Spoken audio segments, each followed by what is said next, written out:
ಮಧ್ಯಪ್ರಾಚ್ಯದಲ್ಲಿ ನಡೀತಾ ಇರುವಂತ ಯುದ್ಧ ಇಡೀ ಜಗತ್ತಿಗೆ ಒಂದು ಅಲ್ಲೋಲ ಕಲ್ಲೋಲವನ್ನ ಸೃಷ್ಟಿ ಮಾಡಿರುವಂಥದ್ದು, ಆತಂಕವನ್ನ ಸೃಷ್ಟಿ ಮಾಡಿರುವಂಥದ್ದು ಗೊತ್ತಿರುವಂಥದ್ದು. ಅದು ದಿನೇ ದಿನೇ ಎಲ್ಲ ರಾಷ್ಟ್ರಗಳ ಮೇಲೂ ಪರಿಣಾಮವನ್ನ ಬೀರ್ತಾ ಇದೆ.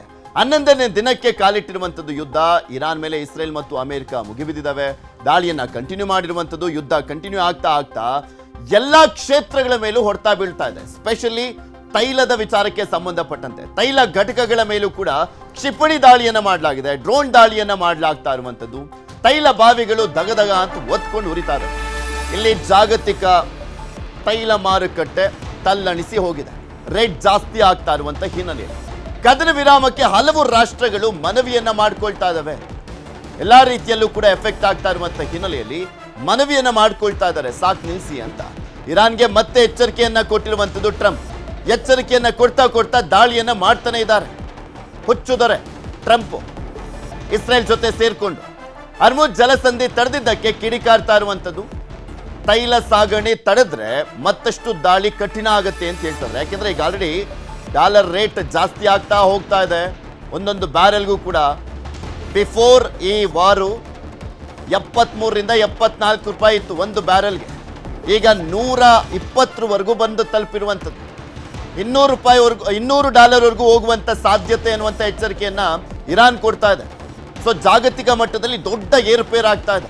ಸೊ ಹೀಗಾಗಿ ಅಮೆರಿಕ ಎಚ್ಚರಿಕೆಯನ್ನ ಕೊಡ್ತಾ ಇದೆ ಇರಾನ್ಗೆ. ಈಗಿನ ದಾಳಿಯ 20 ಪಟ್ಟು ಕಠಿಣವಾಗುತ್ತೆ ಹರ್ಮುಜ್ ಜಲಸಂಧಿಯನ್ನ ತಡೆದ್ರೆ. ಇರಾನ್ಗೆ ಎಚ್ಚರಿಕೆಯನ್ನ ಕೊಟ್ಟಿರುವಂಥದ್ದು ಅಮೆರಿಕ ಅಧ್ಯಕ್ಷ. ಹರ್ಮುಜ್ ಪ್ರವೇಶಿಸಿದ್ರೆ ಸ್ಫೋಟ ಅಂತ ಹೇಳ್ತಾ ಇದೆ ಇರಾನ್. ಯಾರಾದ್ರೂ ಹರ್ಮುಜ್ ಅನ್ನ ಪ್ರವೇಶ ಮಾಡಿದ್ರೆ, ನಮ್ಮ ಎಚ್ಚರಿಕೆಯನ್ನ ಮೀರಿ ಬಂದ್ರೆ ನಾವಂತೂ ಸುಮ್ಮನಿರಲ್ಲ ಅಂತ ಎಚ್ಚರಿಕೆಯನ್ನ ಕೊಡ್ತಾ ಇದ್ದಾರೆ. ಜಾಗತಿಕವಾಗಿ ತೈಲ ಪೂರೈಕೆಯಲ್ಲಿ ದೊಡ್ಡ ಮಟ್ಟದಲ್ಲಿ ವ್ಯತ್ಯಯ ಆಗಿದೆ. ಕಚ್ಚಾ ತೈಲ ಬೆಲೆ ಬ್ಯಾರೆಲ್ಗೆ $107.50 ಆಗಿರುವಂಥದ್ದು.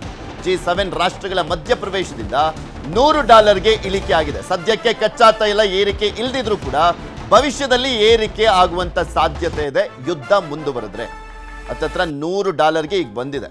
$73ರಿಂದ $74 ಇತ್ತು. $25 ಏರಿಕೆ ಆಗಿರುವಂಥದ್ದು ಈ 10 ದಿನದಲ್ಲಿ.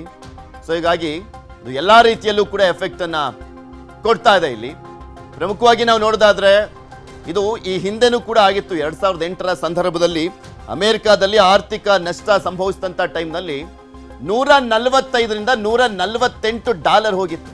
ಅವಾಗ ಹೈಯೆಸ್ಟ್ UP ಗೌರ್ಮೆಂಟ್ ಇತ್ತಲ್ಲ, ಮನಮೋಹನ್ ಸಿಂಗ್ ಗೌರ್ಮೆಂಟ್ ಇದ್ದಾಗ 74 ರೂಪಾಯಿ ಮಾಡಲಾಗಿತ್ತು. ಆದರೆ 60-70 ಬಂದಾಗಲೂ ಕೂಡ ನರೇಂದ್ರ ಮೋದಿ ಗೌರ್ಮೆಂಟ್ ಬಂದ ಮೇಲೆ 100ರಿಂದ 105 ರೂಪಾಯೇ ಇದೆ. ಇದೆಲ್ಲದ್ರ ಬಗ್ಗೆನೂ ಕೂಡ ಮತ್ತಷ್ಟು ಮಾಹಿತಿಯನ್ನ ಕೊಡ್ತಾ ಹೋಗ್ತಾರೆ ನಮ್ಮ ಪ್ರತಿನಿಧಿಗಳು. ನೇರ ಸಂಪರ್ಕದಲ್ಲಿ ಜಾಯ್ನ್ ಆಗಿದ್ದಾರೆ ನಮ್ಮ ನ್ಯೂಸ್ ಎಡಿಟರ್ ರಮೇಶ್, ಹಾಗೆ ಆಶಿಕ್ ಮತ್ತು ಶರಣು ಹಂಪಿ. ಫಸ್ಟ್ ರಮೇಶ್ ಇಂದ ಶುರು ಮಾಡ್ತೀನಿ. ರಮೇಶ್, ತೈಲ ಘಟಕಗಳ ಮೇಲೂ ಕೂಡ ಅಟ್ಯಾಕ್ ಮಾಡಲಾಗ್ತದೆ. ಮೇನ್ ಆಗಿ ಹರ್ಮುಜ್ ಜಲಸಂಧಿಯನ್ನ ಬಂದ್ ಮಾಡಲಾಗಿರುವಂತ ಹಿನ್ನೆಲೆಯಲ್ಲಿ ಜಾಗತಿಕ ಮಟ್ಟದಲ್ಲಿ ದೊಡ್ಡ ಮಟ್ಟದಲ್ಲಿ ಹೊಡೆತ ಬೀಳ್ತಾ ಇರುವಂತದ್ದು. 107 ಆಗಿದ್ದು ಈಗ $100ಗೆ ತಂದಿದ್ದಾರೆ. ಆದ್ರೆ ಯುದ್ಧ ಕಂಟಿನ್ಯೂ ಆದ್ರೆ $120ವರೆಗೂ ಹೋಗುವಂತ ಸಾಧ್ಯತೆ ಇದೆ. ಇರಾನ್ ಎಚ್ಚರಿಕೆಯನ್ನ ಕೊಟ್ಟಿರುವಂತ, ನೀವು ಅಟ್ಯಾಕ್ ಅನ್ನ ಕಂಟಿನ್ಯೂ ಮಾಡಿದ್ರೆ $200ವರೆಗೂ ಕೂಡ ಹೋಗುವಂತ ಸಾಧ್ಯತೆ ಇದೆ ಅನ್ನುವಂತ ಎಚ್ಚರಿಕೆ ಕೊಡುವ ಮುಖಾಂತರ ಟ್ರಂಪ್ ಅನ್ನು ಕೂಡ ಒಂದ್ ಸ್ವಲ್ಪ ನಡಗಿಸಿದ್ದಾರೆ. ಈಗ ಯಾವ್ಯಾವ ರೀತಿಯ ಪರಿಣಾಮ ಬೀರ್ತಾ ಇದೆ, ಏನಾಗ್ಬೋದು ಅಂತ? ಪೃಥ್ವಿ, ಹರ್ಮುಜ್ ಜಲಸಂಧಿ ಏನಿದೆ ಫುಲ್ ಇರಾನ್ ಕಂಟ್ರೋಲಲ್ಲಿರೋ ಕಾರಣ ಅಲ್ಲಿ ಯಾವುದೇ ಸರಕು ಸಾಗಣೆ ಹಡಗುಗಳನ್ನು, ಬಹುಮುಖ್ಯವಾಗಿ ತೈಲ ಸಾಗಣೆ ಹಡಗುಗಳನ್ನು ಇರಾನ್ ಬಿಡ್ತಾ ಇಲ್ಲ, ಎಲ್ಲ ಸ್ಟ್ರಕ್ ಮಾಡ್ತಾ ಇದೆ. ಸುಮಾರು ಹರ್ಮುಜ್ ಜಲಸಂಧಿಯಿಂದ ಪ್ರಪಂಚಕ್ಕೆ 20% ಅಂದರೆ ದಿನಕ್ಕೆ 1.5 ಕೋಟಿ ಬ್ಯಾರಲ್ ತೈಲ, ಕಚ್ಚಾ ತೈಲ, ಕ್ರೂಡ್ ಆಯಿಲ್ ಬರ್ತಕ್ಕಂಥದ್ದು. ಸೊ ಇಡೀ ಮಧ್ಯಪ್ರಾಚ್ಯದಿಂದ ಬರ್ತಕ್ಕಂಥ ಆಯಿಲನ್ನು ಕಟ್ ಮಾಡಿದರೆ ಪೂರ್ವ ಏಷ್ಯಾದ ಎಲ್ಲ ರಾಷ್ಟ್ರಗಳಿಗೂ ಒಂದು ರೀತಿ ಸಂಕಷ್ಟ ಶುರುವಾಗುತ್ತೆ. ಆಮೇಲೆ ಬೇರೆ ಬೇರೆ ದೇಶಗಳು, ಅಮೆರಿಕ ಮತ್ತು ಇಸ್ರೇಲ್ ಮೇಲೆ ಒತ್ತಡ ಇರುತ್ತೆ. ನಮ್ಮ ಮೇಲಿನ ದಾಳಿಯನ್ನು ತಡೆಯೋದಕ್ಕೆ ವಿಶ್ವಸಂಸ್ಥೆಯ ಕದ ತಟ್ಟಲಿ ಅನ್ನೋ ಒಂದು ಉದ್ದೇಶದಿಂದ ಇರಾನ್ ಈ ರೀತಿಯ ಮಾಡ್ತಾ ಇದೆ. ಅಂದರೆ ಹಡಗುಗಳನ್ನ ಕಂಟ್ರೋಲ್ ಮಾಡ್ತಾ ಇದೆ. ತೈಲ ಬೆಲೆ ಏರಿಕೆ ಹಾಗೆ ಬಹುಮುಖ್ಯವಾಗಿ ಕಾರಣ ಇರಾನ್. ಹಾಗಾಗಿ ಟ್ರಂಪ್ ಹೇಳ್ತಾ ಇದ್ದಾರೆ, ನೀವು ಹಡಗುಗಳನ್ನ ಏನಾದರೂ ತಡೆದ್ರೆ ನಾವು ಇನ್ಮೇಲೆ 20ರಷ್ಟು ದಾಳಿಯನ್ನು ಹೆಚ್ಚು ಮಾಡ್ತೀವಿ ಅಂತ ಹೇಳ್ತಾ ಇದ್ದಾರೆ. ಒಂದು ಕಡೆ ಇರಾನ್ ಏನು ಮಾಡ್ತಾ ಇದೆ, ಬೇರೆ ಬೇರೆ ಗಲ್ಫ್ ರಾಷ್ಟ್ರಗಳಲ್ಲಿರ್ತಕ್ಕಂತಹ ತೈಲ ಸಂಗ್ರಹಣಾ ಘಟಕ ಮತ್ತು ಸಂಸ್ಕರಣಾ ಘಟಕಗಳ ಮೇಲೆ ದಾಳಿ ಮಾಡ್ತಾ ಇದೆ. ಅಂದರೆ ಇರಾನ್ ಕಂಟ್ರೋಲಲ್ಲಿ ಇರೋದು ಬಿಟ್ಟು ಬೇರೆ ದೇಶಗಳಲ್ಲಿ ಏನೇನು ತೈಲ ಘಟಕಗಳಿದೆ ಅದನ್ನು ಕಂಟ್ರೋಲ್ ಮಾಡ್ತಾ ಇದೆ ಮತ್ತು ಬ್ಲಾಸ್ಟ್ ಮಾಡ್ತಾ ಇದೆ. ಅಂದರೆ ಪ್ರಪಂಚದಲ್ಲಿ ತೈಲದ ಒಂದು ಸಂಕಷ್ಟವನ್ನು ಸೃಷ್ಟಿಸುತ್ತೆ ಇರಾನ್ ಮುಂದೆ ಆಗಿರ್ತಕ್ಕಂಥದ್ದು. ಈ ರೀತಿ ಆದರೆ ಅಮೆರಿಕದ ಮೇಲೆ ಒತ್ತಡ ಇರೋದು ಬಹುಮುಖ್ಯ ಅನ್ನೋದು ಒಂದು ಕಾರಣ. ಇನ್ನೊಂದು ಕಡೆ ಏನು ಮಾಡ್ತಾ ಇದೆ ಅಂದರೆ ಇಸ್ರೇಲು ಅಮೇರಿಕಾಗೆ ಗೊತ್ತಿಲ್ಲದೇ ತೈಲ ಘಟಕಗಳನ್ನ ಸಂಹಾರ ಮಾಡ್ತಾ ಇದೆ, ಬ್ಲಾಸ್ಟ್ ಮಾಡ್ತಾ ಇದೆ, ಉಡಾಯಿಸ್ತಿದೆ. ಅದಕ್ಕೆ ಅಮೆರಿಕ ಹೇಳ್ತದೆ, ಇಸ್ರೇಲ್ ನೀವೇನು ಮಾಡಬೇಕು ಅಂತಿದ್ದೀರಾ ಇಸ್ರೇಲ್ನವರು, ನಮ್ಮನ್ನು ಹೇಳಿ ಕೇಳಿ ಮಾಡಿ ನಿಮ್ಮಿಚ್ಛೆ ಬಂದಂಗೆ ನೀವು ದಾಳಿ ಮಾಡಿ ತೈಲ ಅಭಾವವನ್ನು ಸೃಷ್ಟಿಸೋದಕ್ಕೆ ಮುಂದಾದರೆ ನಾವು ಸುಮ್ಮನಿರಲ್ಲ ಅಂತಕ್ಕಂಥದ್ದು ನೆತನ್ಯಾಹುಗೆ ಟ್ರಂಪ್ ಒಂದು ರೀತಿ ಎಚ್ಚರಿಕೆ ಕೊಟ್ಟಿದ್ದಾರೆ. ಅಂದರೆ ಅಮೆರಿಕದ ಉದ್ದೇಶ ಏನಂದರೆ ಪ್ರಪಂಚಕ್ಕೆ ತೈಲ ಸಾಗಣೆಯ ಏನು ಕಷ್ಟ ಏನಿದೆ ಅದನ್ನು ಪರಿಹರಿಸಬೇಕು ಅನ್ನೋ ಒಂದು ನಿಟ್ಟಿನಲ್ಲಿ ಅದು ಇರಾನ್ಗೆ ಪದೇ ಪದೇ ವಾರ್ನ್ ಮಾಡ್ತಾ ಇದೆ. ಆದರೆ ಇಸ್ರೇಲು ಅಮೆರಿಕಕ್ಕೆ ಗೊತ್ತಿಲ್ಲದಂಗೆ ತೈಲ ಘಟಕಗಳನ್ನ ಸಂಹಾರ ಮಾಡ್ತಾ ಇದೆ. ಹಾಗಾಗಿ ಭಾರತ ಸೇರಿದಂತೆ ಇತರ ಚೀನಾ ಇರ್ಬೋದು ಅಥವಾ ಜರ್ಮನಿ ಇರ್ಬೋದು, ಕೊರಿಯಾ ಇರ್ಬೋದು, ಬಾಂಗ್ಲಾದೇಶ ಈ ಕಡೆ ಏನಾಗ್ತಿದೆ ಅಂದರೆ ತೈಲ ಪೂರೈಕೆಯಲ್ಲಿ ವ್ಯತ್ಯಯ ಆಗ್ತಿದೆ. ಸೊ ನಿನ್ನೆ ಏನಾಗಿತ್ತು, ಒಂದು 115 ಅಂದರೆ ಒಂದು ಬ್ಯಾರಲ್ಗೆ $115 ಆಗಿತ್ತು. ಯಾವಾಗ ತೈಲ ಸಂಕಷ್ಟದ ಅಭಾವ ದೊಡ್ಡದಾಯಿತು ಅವಾಗ ಏನಾಯಿತು, G7 ರಾಷ್ಟ್ರಗಳು ಮುಂದೆ ಬಂದು ಆ 7 ರಾಷ್ಟ್ರಗಳ ಏನೇನು ಸ್ಟಾಕ್ ಮಾಡಿಟ್ಕೊಳ್ಳೋದು ಕ್ರೂಡ್ ಆಯಿಲ್ ಅದನ್ನು ರಿಲೀಸ್ ಮಾಡಿದ್ವು. ಆವಾಗ ಸುಮಾರು ಒಂದು 99 ರೂಪಾಯಿನೋ $100 ಕ್ರೂಡ್ ಆಯಿಲ್ ಅಂದರೆ ಒಂದು ಬ್ಯಾರಲ್ಗೆ ಕಂಟ್ರೋಲಿಗೆ ಬಂತು. ಸದ್ಯಕ್ಕೆ G7 ರಾಷ್ಟ್ರಗಳು ಏನು ಕ್ರೂಡ್ ಆಯಿಲ್ನ ರಿಲೀಸ್ ಮಾಡಿದೆ ಅದು ಖಾಲಿಯಾಗೋವರೆಗೂ ಸದ್ಯಕ್ಕೇನೋ ಒಂದು $100 ಇರುತ್ತೆ.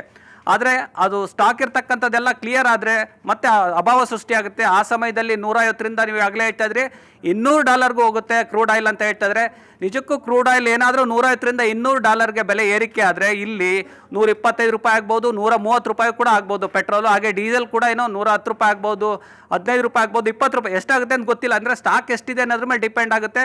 ಒಂದು ವಾರ ಅಥವಾ 15 ದಿನದಲ್ಲಿ ಏನಾದರೂ ಕ್ರೂಡ್ ಆಯಿಲು ಈಗೇನು ಸಪ್ಲೈ ಮಾಡಿದ G7 ರಾಷ್ಟ್ರಗಳು ಅದು ಕಂಪ್ಲೀಟಾಗಿ ಖಾಲಿಯಾಗಿ ಏನೋ ಅರ್ಮುಜ್ ಜಲಸಂಧಿಯಲ್ಲಿ ಯಾವುದೋ ಹಡಗುಗಳನ್ನು ಬಿಡಲ್ಲ ಮತ್ತು ಹಂಗೆ ಕಂಟಿನ್ಯೂ ಆಯಿತು, ಇರಾನ್ ಸ್ಟ್ರಕ್ ಮಾಡ್ಕೊಳ್ತಿದೆ, ಪರಿಹಾರನೇ ಸಿಕ್ಕಿಲ್ಲ ಅನ್ನೋದೇನಾದರೂ ಆಗ್ಬಿಟ್ರೆ ನಿಜವಾಗ್ಲೂ ಭಾರತದಲ್ಲಿ $120, $130, $140 ಪೆಟ್ರೋಲ್ ಬೆಲೆ ಹೋಗ್ಬೋದು ಮತ್ತು ಡೀಸೆಲ್ ಬೆಲೆ ಕೂಡ ಏರಿಕೆ ಆಗೋ ಚಾನ್ಸಸ್ ಇರುತ್ತೆ. ಮತ್ತು ಏನೋ ಗ್ಯಾಸ್ ಕೂಡ ಇನ್ನಷ್ಟು ಬೆಲೆ ಏರಿಕೆ ಆಗೋಂಥ ಸಾಧ್ಯತೆ ಇದೆ. ಈಗ ಏನೋ $115 ಇದೆ ಕಮರ್ಷಿಯಲ್ಲು, ಮತ್ತು ಡೊಮೆಸ್ಟಿಕ್ ಏನೋ $60 ಜಾಸ್ತಿ ಮಾಡಿದ್ದಾರೆ. ಸೊ ಗ್ಯಾಸ್ ಸಪ್ಲೈ ಕೂಡ ಬಂದಾದರೆ ಇನ್ನಷ್ಟು ದಿನಗಳಲ್ಲಿ ಏನೋ ಡೊಮೆಸ್ಟಿಕ್ಕು ಮತ್ತು ಕಮರ್ಷಿಯಲ್ ಗ್ಯಾಸ್ ಸಿಲಿಂಡರ್ ಬೆಲೆ ಕೂಡ ಇನ್ನಷ್ಟು ಹೆಚ್ಚಾಗ್ಲಿತ್ತೆ ಪೃಥ್ವಿ.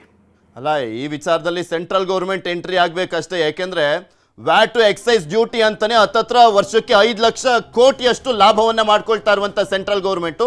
ಇದರಲ್ಲಿ ಈಗೇನಾದ್ರೂ ಜಾಸ್ತಿ ಆಗ್ತಾ ಹೋದ್ರೆ ಜನರಿಗೆ ಹೊರೆ ಆಗಬಾರ್ದು ಅಂದ್ರೆ ಅವ್ರು ಕಂಟ್ರೋಲ್ ಮಾಡಬೇಕಾಗಿದೆ. ನೋಡೋಣ ಏನಾಗುತ್ತೆ ಅಂತ. ಧನ್ಯವಾದ ರಮೇಶ್ ನಿಮ್ಮೆಲ್ಲ ಮಾಹಿತಿಗಾಗಿ.